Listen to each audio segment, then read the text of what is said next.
Thomas here with Much Props, going to give you another how-to video. Today I am once again working on my Viking / Link mashup.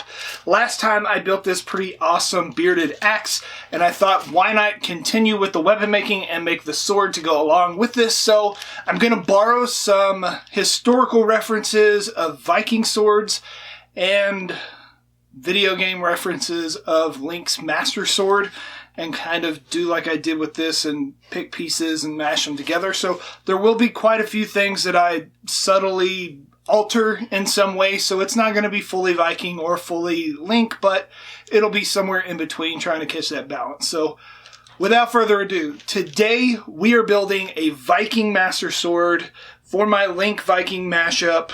Let's get to building.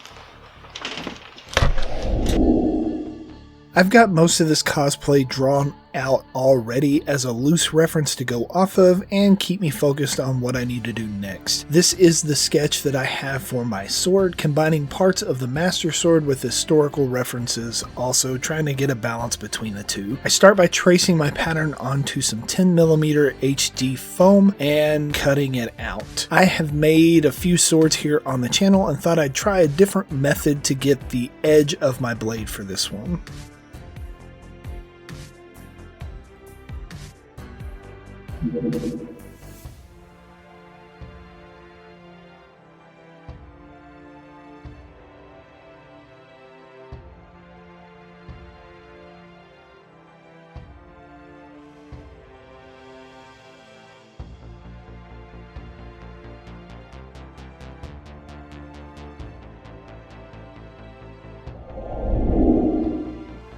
To make this blade sturdy enough, I need to add a support structure to the middle. I pulled apart a cheap Halloween sword to find that it had a square fiberglass rod in it. So I need to cut a groove down the middle of my blade pieces on the inside to give the rod a place to sit. Doing this properly will eliminate a depression or a ridge on the outside of my sword, so I need to get it close to what it needs to be. If I didn't put this support in, it would be like sword fighting with the wet noodle.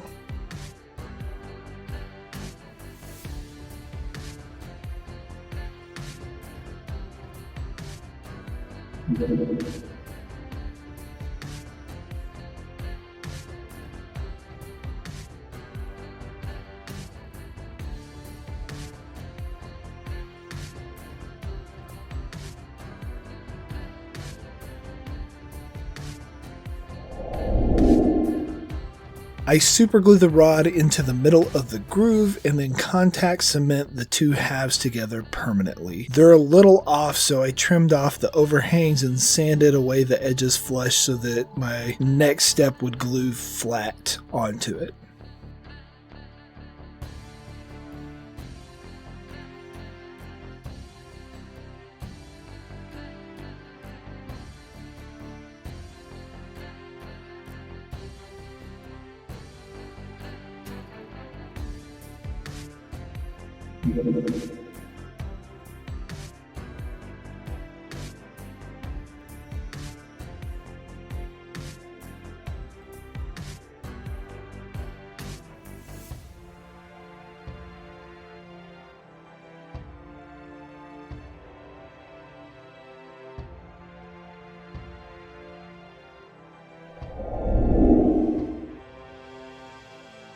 Instead of trying to cut straight bevels on the edge of my blade pieces or sanding them back at the perfect angle all the way across a long edge, I decided to take a different approach, using triangle dowels instead. Since my blade is 2 layers of 10mm foam, my triangle dowel is 20mm. I contact cement my base and one side of the dowel to connect them together. I went ahead and pre-cut the tip to properly angle it down the middle so that when I glue the other side they'll line up.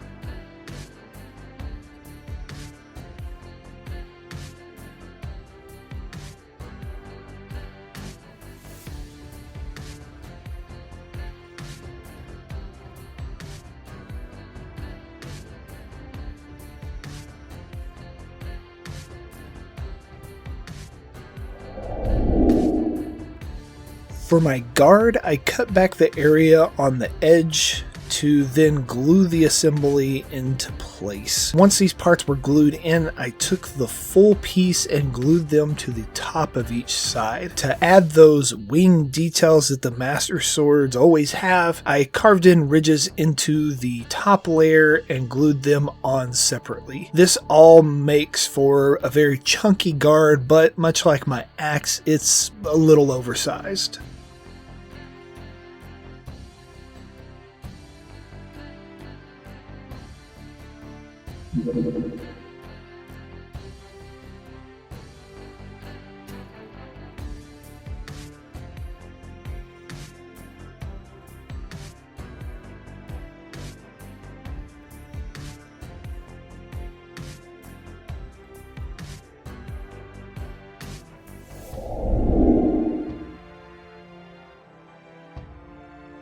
I realized I didn't show you the guard carving that I just put on there, so I thought I would do it with this pommel. I glued together the layers, then with the stone bit on my rotary tool, I begin to shape the design. I start by plunging my bit on the line that I have drawn as a reference, making a pass in both directions so that it kind of balances out my carving there. Then I go back and round over all the edges to the best of my ability. You could cut these parts out separately and glue them back onto your shape, but it's like an extra step, and I'm pretty comfortable shaping foam at this point in my foam smithing career, and I just go ahead and do it with it all attached.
Cut a 1-inch piece of PVC to fit my handle and give it a little more structure and width. To get it on, I carved the edges off of my foam and then pushed the PVC over the top and super glued it into place. Then I covered the PVC in some thin 2mm foam to act as a little bit more secure grip for my handle. Then once I have it glued on, I sand the seam line flush. Most of the seam will get covered, so it's not that big a deal. I also went ahead and glued the pommel on while I was at it. The fiberglass rod runs all the way through the blade into the pommel to tie all the pieces in together and make it super sturdy.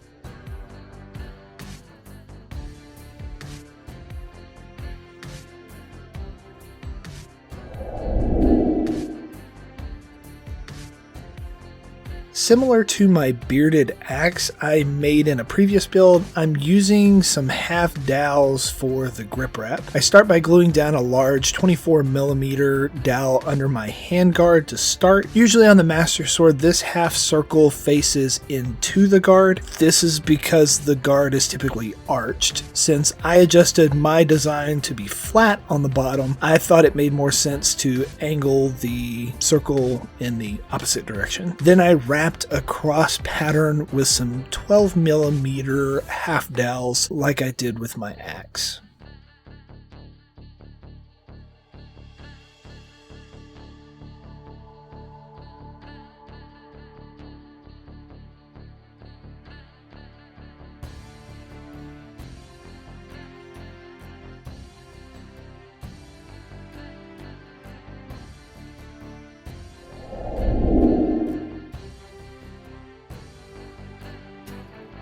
Usually on the blade of the Master Sword, there's this weird rectangular protrusion, and a Viking sword typically has a fuller down the middle. In combining the two styles, I dropped those two details to kind of simplify the blade. Since I'm going to do a Viking etch on the blade itself, I had to bump the Triforce back onto the blade collar. Usually there's a gem in this location, but because I am putting the Viking runes and symbols and stuff on there, it had to be replaced.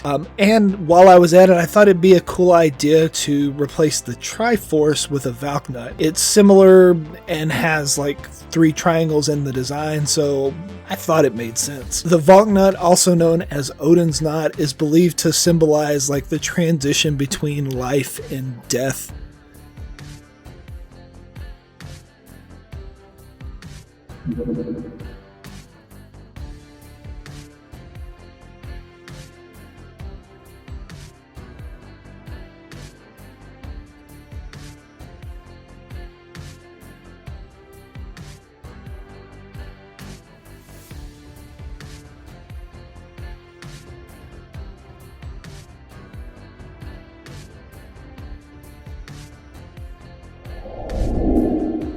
So, have you ever pulled a bunch of reference images to add details to your design and find some really cool picture, then realize when you're editing a video for YouTube that your reproduction reference image was wrong? No, just me. After this project had been finished, I realized that I misspelt the Ulfber trademark. I should have dug deeper and quadruple checked my references, but I didn't. I think I used an image from my SketchUp and then didn't go back and check for historical reference. Dang you reproduction inaccuracies. I went ahead and fixed the image on my picture digitally, but I'm gonna have to go back later and patch the foam in that area, then paint over it. Not a hard thing to fix. Make sure that you wear a respirator and work in a well-ventilated area while burning EVA foam. You don't want to breathe in that mess. Also, quadruple check your reference images.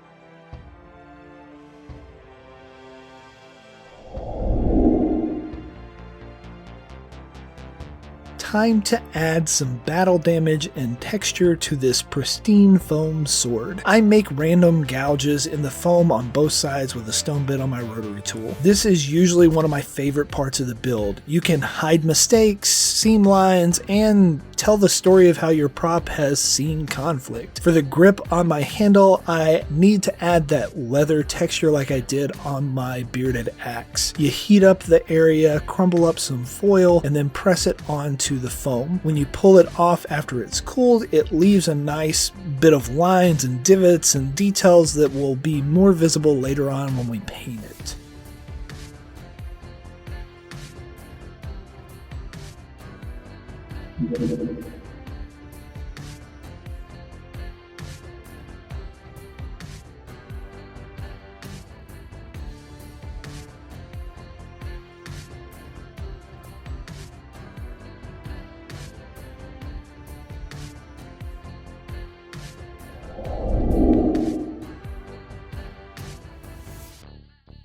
Two quick coats of Plasti Dip to seal up my sword.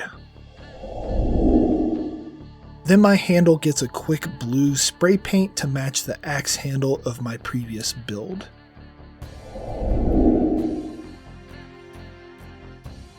The rest of my sword gets some dry brushing of some rub and buff gold for the guard and pommel and silver for the blade. Once all the paint has dried, I go over it with a couple dirty washes of Plat Effects acrylic paint just to kind of make those details stand out a little bit more. I also hit the middle of the grip ridges with a lighter blue to pick up that foil texture that I added earlier.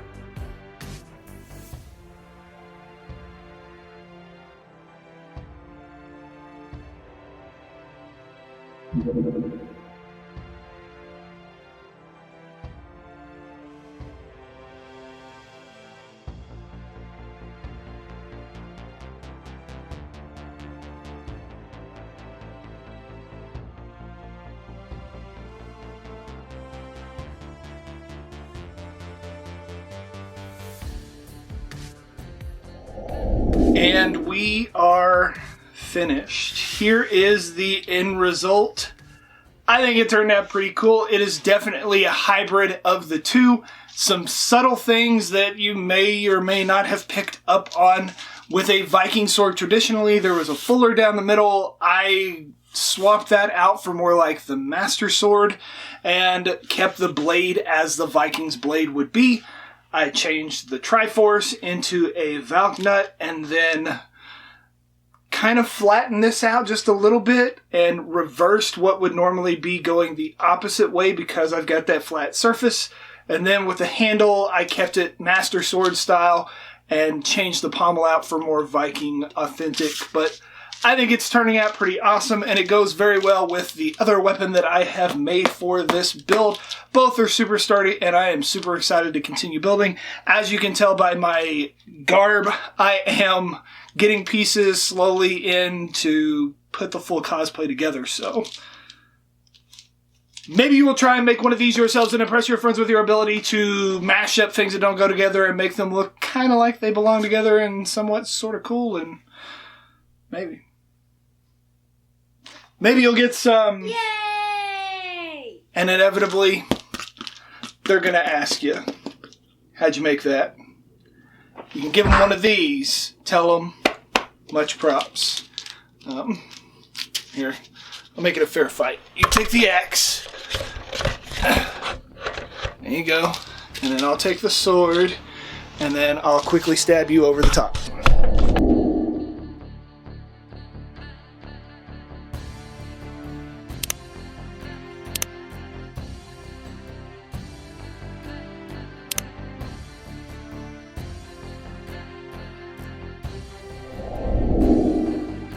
If you enjoy what I do here on YouTube and want to continue to see awesome builds like this, please consider joining these amazing people listed here with me over on Patreon to build a bigger, better, more creative community together.